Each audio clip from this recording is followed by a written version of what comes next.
Next guest is David Van Weel. David Van Weel is former NATO's Assistant Secretary General for Hybrid and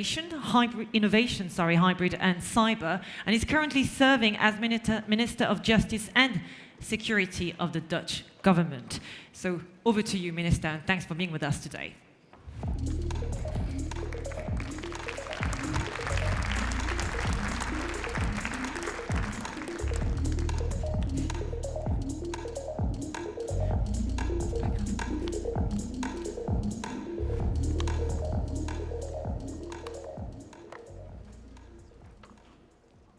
Mr. Prime Minister, Mr. Minister, Honorable General, esteemed Director General, Excellencies, Ambassadors, ladies and gentlemen, it is a great honor to stand before you here in Lille, a city filled with great places and people.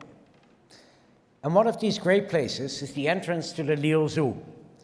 And here you'll find a monument in honor to the 20,000 messenger pigeons who served and died during the First World War. And one of them, a pigeon called Le Vaillant, even posthumously received the Légion d'honneur for outstanding bravery during the Battle of Verdun. There's more. Even today, the French army still has a battalion of messenger pigeons. And as a former naval officer, I've known for a long time that France has one of the strongest, most advanced and most capable armies in the world. But the fact that you have around 200 pigeons sitting ready, just in case something truly disruptive happens, tells me that you are well prepared for anything. And that brings me to today. When it comes down to cybersecurity, I think we could all use some of this French attitude, because we really have to prepare for something truly disruptive. The last years and the last month have given us enough reasons to become more vigilant. Geopolitical tensions increasingly lead to cyber attacks. States like Russia and China are becoming more and more active in this field, while cyber criminals also continue to target our digital systems. And these attacks may be aimed at states and governments, but they also threaten NGOs and businesses, especially in critical sectors such as transport, finance, and energy. According to the American insurance business and broker, the average cost of a ransomware attack is now 2 million euros. And that's an average. Sometimes it's much, much higher. For a small company, such an attack could mean a bankruptcy. But not all incidents are attacks. Last year, for example, 8.5 million Windows devices stopped working after a security software update from company CrowdStrike failed. It disrupted hospitals, airlines, and many other organizations and businesses. It was not an attack, it was a mistake, but still a reason for concern. When it comes to our cybersecurity, we are under multiple threats. Our critical infrastructure, like roads, tunnels, and bridges, all depend on digital systems. Technological developments, such as quantum computers, could make our current digital security obsolete. And many countries, companies, and organizations are trying to hire the few available cyber specialists in the world. So one solution could be to pull the plug and go back to analog. That would be a huge mistake. Our societies have come a very, very long way from that IBM executive in the 1940s who estimated that the world would never need more than 5 computers. Today, there are microchips in almost everything, from pacemakers to cars to running shoes. And all this technology has changed our lives for the better. Digitalization in healthcare saves lives by helping to detect diseases faster and more accurately. Translation apps make it possible to travel to a country like Japan and communicate with everyone without speaking a word of Japanese. Video conferencing has revolutionized business travel, and the list goes on and on. So instead of going back, we have to go forward. We need to preserve the trust and the openness that enables us to do business and to stay connected, but in a secure and sustainable way. So how, would you ask?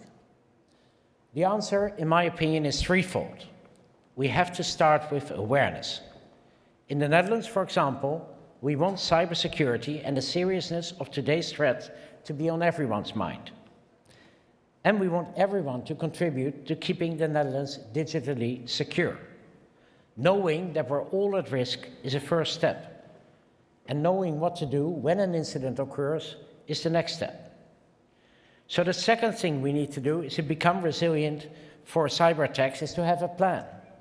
Everyone, government, businesses, and everyone in the public should be asking, what should I do, what should we do to make sure that our society continues to function when a cyber attack causes a power breakdown, when there's no internet, or when the lights go out.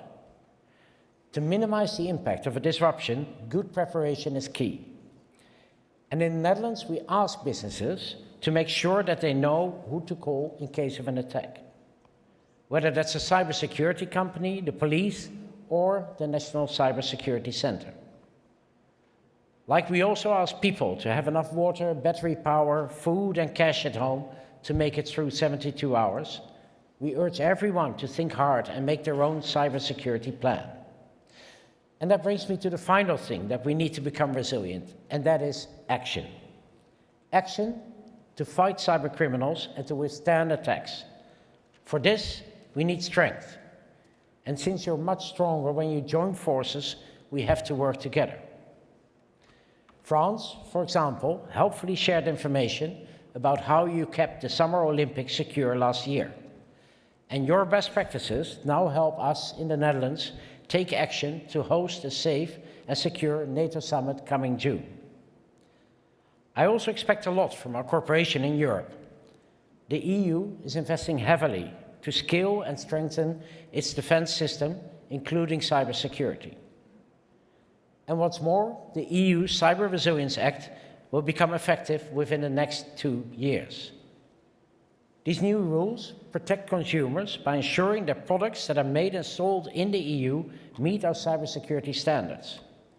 And in the meantime, all of us in the EU are implementing the NIS2 directive.